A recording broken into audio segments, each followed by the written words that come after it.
0%. 0%, yes. Hello. Welcome back to another urban legend video. These urban legends are from Missouri. We're already starting off great.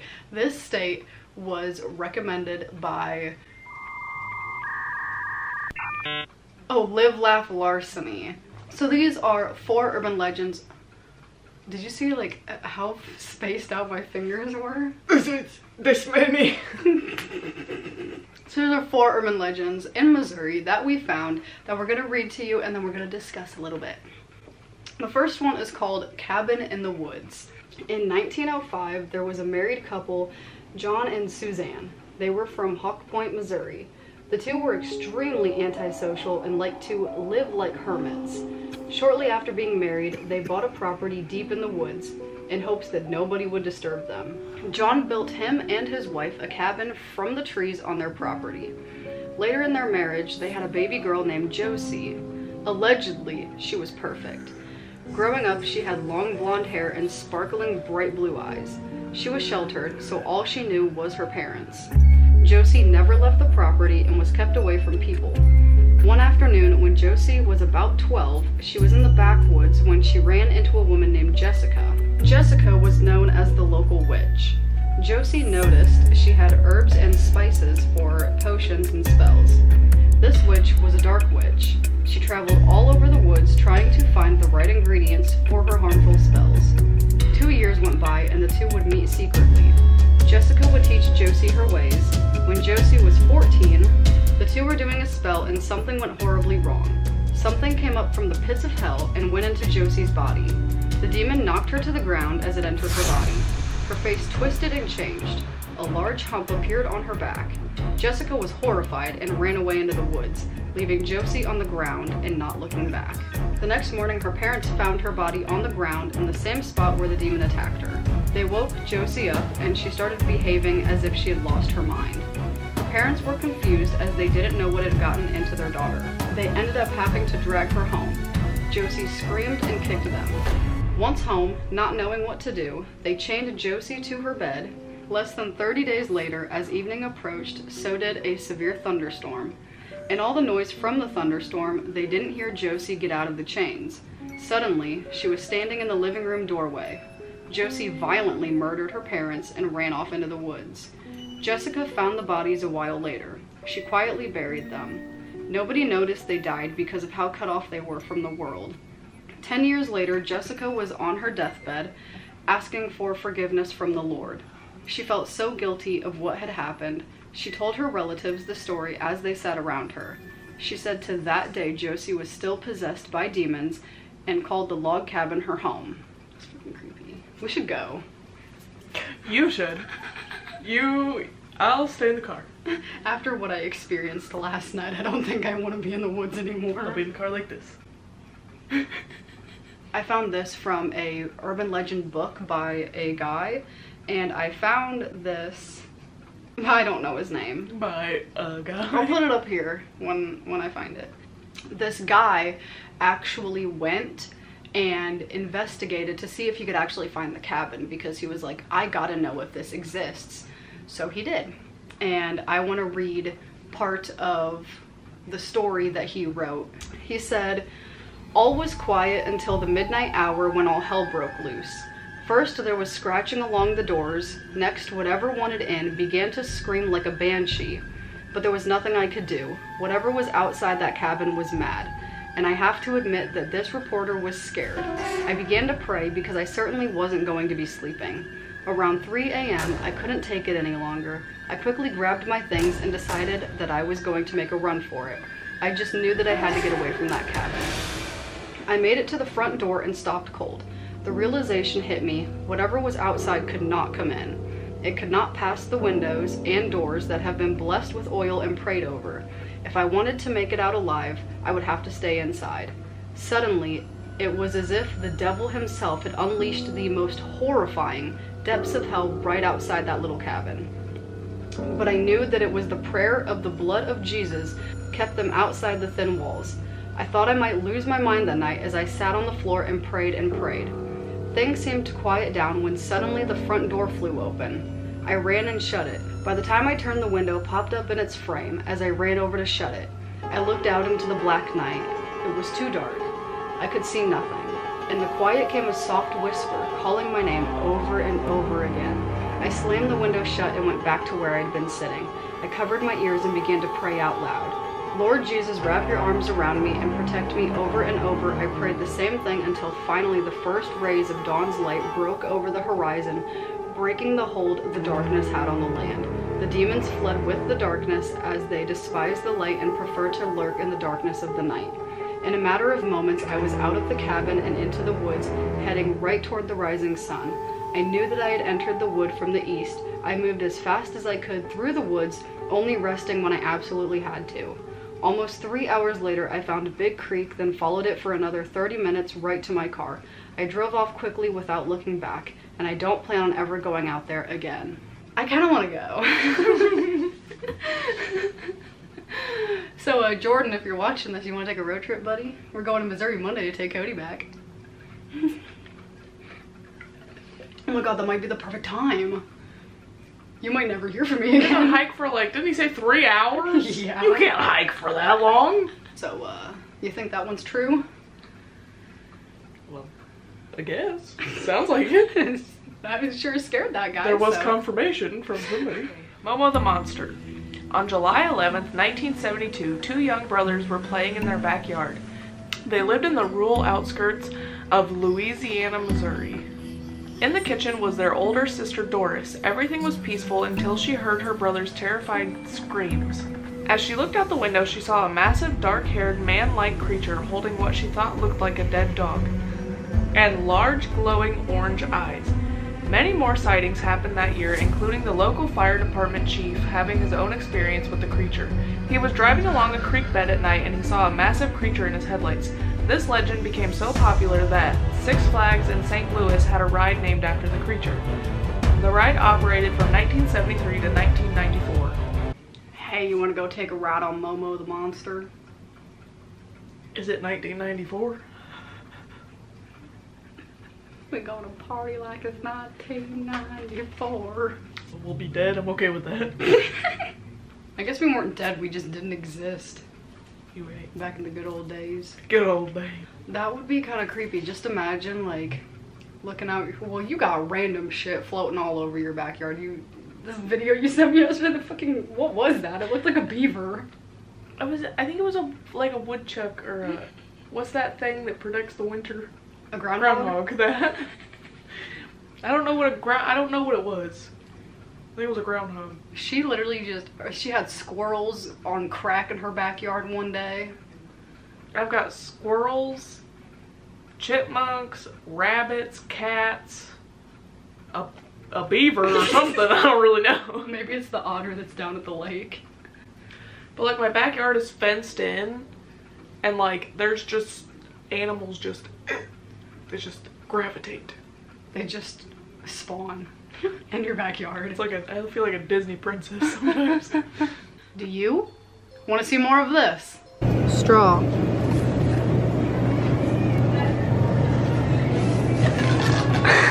Right in the eye.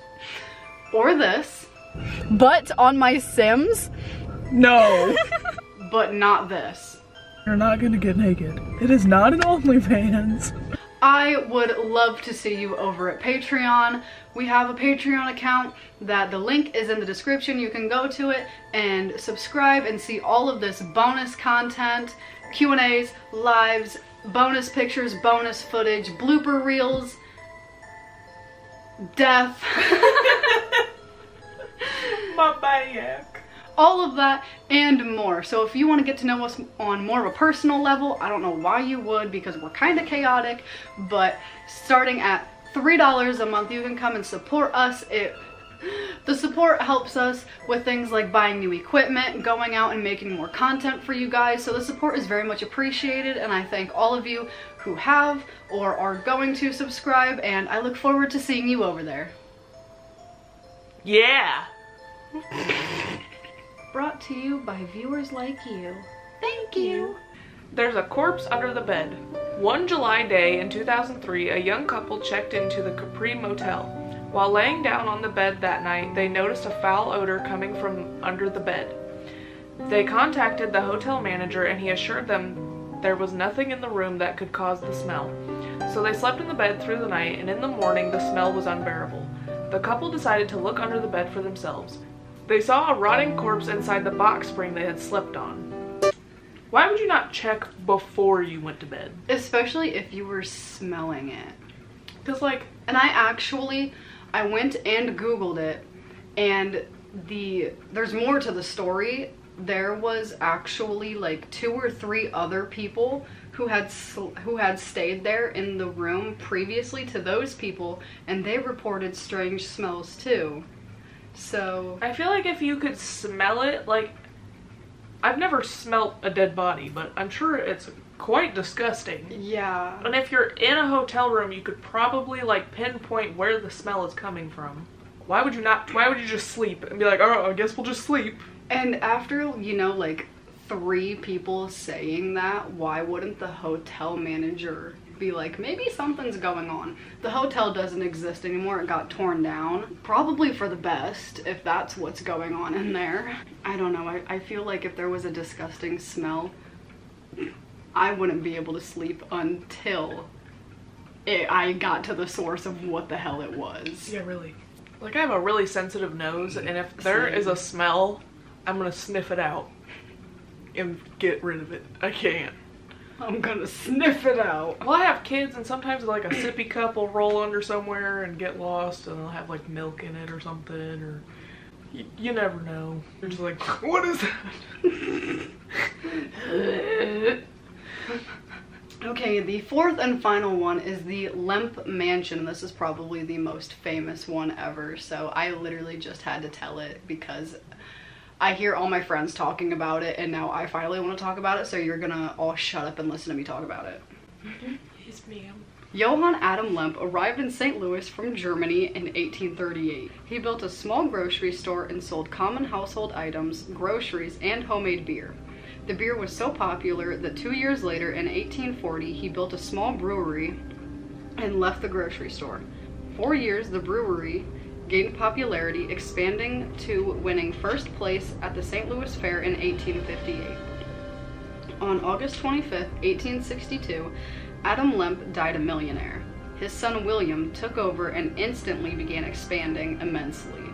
Eventually, the brewery covered 5 city blocks. In 1868, Jacob Fikert, who was William's father-in-law, built a house near the brewery. In 1876, William bought it for his family. The house was already big, but William wanted it bigger and begun construction to expand as soon as he moved in, turning the house into a Victorian showplace. A tunnel was built going from the mansion to the brewery. It would later hold a swimming pool, auditorium, theater, and a bowling alley. The Lemp Brewery was the first company to have coast-to-coast distribution, and the company had major success. In 1901, William's son Frederick Lemp died at the age of 28. He was in very good health, but died of heart failure. William was extremely devastated, as Frederick was his favorite son and heir of the fortune. He was never the same. He was rarely seen in public and became withdrawn. On January 1st, 1904, William's best friend, Frederick Pabst, died. William still went to work each day, but was noticeably unsettled and anxious. His mental health went downhill, and on February 13th, 1904, he shot himself in the head. In November 1904, William Lemp Jr. took over the business. He and his wife Lillian started spending the inheritance on carriages, clothing, art, and filling the mansion with servants. They had a son, William J. Lemp III. As William got tired of his wife, he started holding extravagant parties under the mansion in the tunnels. He made his wife go out shopping to stay away from him. He ended up cheating on his wife and had a son with another woman. There are no official documents saying this boy existed, but rumors say the boy was hidden away in the attic for his entire life. A former nanny was interviewed and said the boy did exist, but he had Down syndrome and was an embarrassment to the family. He is known as the Monkey Face Boy. In 1908, Lillian filed for divorce. This became a major scandal in the area. Crowds came in waves to the courthouse when it went to trial. In the end, Lillian got custody of their son and disappeared out of the public eye. William's mother died of cancer on April 16, 1906. The brewery started declining for many reasons. He built a country home on the Merrimack River and married Ellie Lindbergh in 1915, the biggest reason being the Prohibition in 1919. He closed the brewery down with no warning. On March 20th, 1920, William's sister Elsa Lemp Wright shot herself in the head like her father. William sold all of the brewery buildings. He went into a dark depression, complaining about his ill health, and became progressively more nervous. On December 29th, 1922, he shot himself in the heart in the same building that his dad shot himself in. In 1943, William Lemp III died of a heart attack at age 42. William's brother Charles, who left the business long ago, remodeled the mansion and lived in the house with 2 servants and the secret child. Charles developed a morbid fear of germs and wore gloves at all times. The secret child died in his 30s and was buried in the Lemp Cemetery with a flat headstone with only the word Lemp. Shortly after the child's death, Charles committed suicide. He shot his Doberman in the basement, then climbed the staircase to his room on the 2nd floor and shot himself. The last family member was Charles and William's brother, Edwin. Edwin walked away from the brewery in 1913 and lived a quiet life. He died of natural causes at 90 years old in 1970. He requested his butler burn all of the paintings his family had collected, all the documents and artifacts. The mansion was sold and turned into a boarding house. The building began to deteriorate and the ghost story started. There were reports of knocks and footsteps. In 1975, Dick Pointer purchased the house. It was turned into a restaurant and inn. Workers there had their own experiences, such as hearing strange sounds, seeing apparitions, and having the feeling of being watched. Some would get so scared they would quit and never return. The attic is said to be haunted by the secret child, and sometimes will be seen from the parking lot. I actually had a couple friends stay there like a year or 2 ago, and they said it was the craziest thing they ever experienced. Like, they'll do like ghost tours and stuff, and I want to go. Like, it was crazy. I feel bad for it made me think of Flowers in the Attic. I don't know what that is. Oh, it's the movie where like the kids are born out of incest and they're locked in the attic because they're products of incest. It makes me think of that. There was like a book that I read when I was younger, and like a bunch of people read the same book around like 4th grade probably. They passed like a law where you can only have like 3 children or something, and then this family ended up like having a 4th kid and they had to like hide him in the house. That's awful. I don't even remember what it was called. I know that in China that was a law for quite a while. Mm-hmm. Like if you had a girl, they would kill her automatically. You'd only have men. But yeah, that's a crazy family history right there. Like, what the hell? Everyone's shooting themselves and dying. But that is the Missouri Urban Legends. If you like this video, like and comment, subscribe, and give us another state. Down below, we've done Alabama. We've done Alabama. We've only done Alabama and Missouri so far, so we will see you next time for another video because we're filming right after this. So we'll see you later. Bye. Bye. Say bye. Bye.